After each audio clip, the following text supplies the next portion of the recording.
My mother, when it came to love, was pretty persistent. She always insisted. Love is happiness, it's sappiness, it's safe insecurity, no insecurities.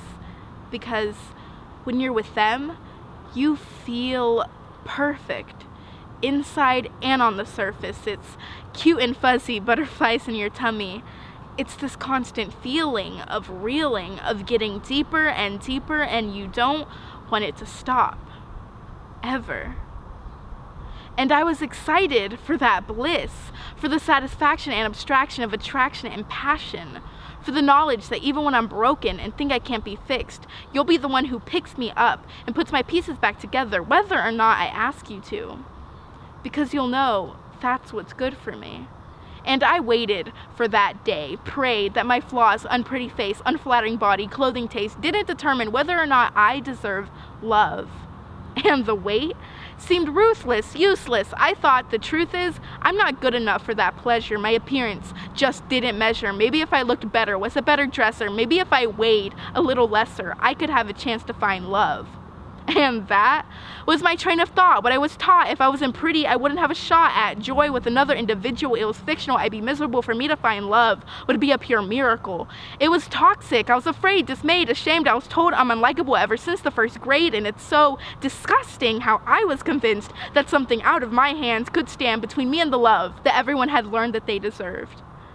But no, because my stomach isn't flat and I felt my face had lacked some unknown something that every other girl around me seemed to have, my opportunity to feel loved was shoved aside and made out to be unearned. I was 12 years old when I looked in that mirror and I said to myself, no one will ever love you. You're a burden, the leftovers, the one that everyone pushes over to get to the prize their eyes were really on. At 12 years old, I shouldn't have cared if people stared at my bigger thighs or messy hair.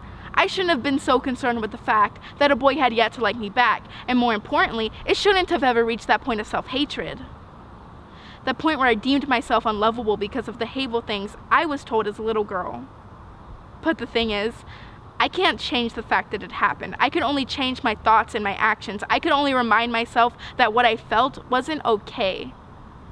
So, I was 15 years old when I looked in that mirror and I said to myself, no one will ever love you like you love yourself. And it felt so good to be able to look at myself and not think, you're gonna be beautiful one day, but instead, you're beautiful right now. And you will be tomorrow, and the day after that, and the week after that, and for the rest of your life. You don't have to worry about searching for someone else to love you. So tell everyone who's ever told me, you're too ugly, too fat, too much of this, too much of that I found love. Because I'm in love with myself. And you know what? It's exactly what my mother said it would be. It's happiness.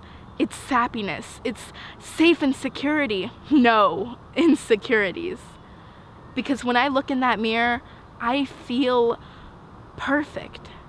Inside and on the surface, it's strong and lovely confidence despite my tummy. It's this constant feeling of reeling, of getting deeper and deeper, and I don't want it to stop. Ever. I'm excited. Are you? Are you recording? Uh-huh. I'm excited. It's going on Facebook.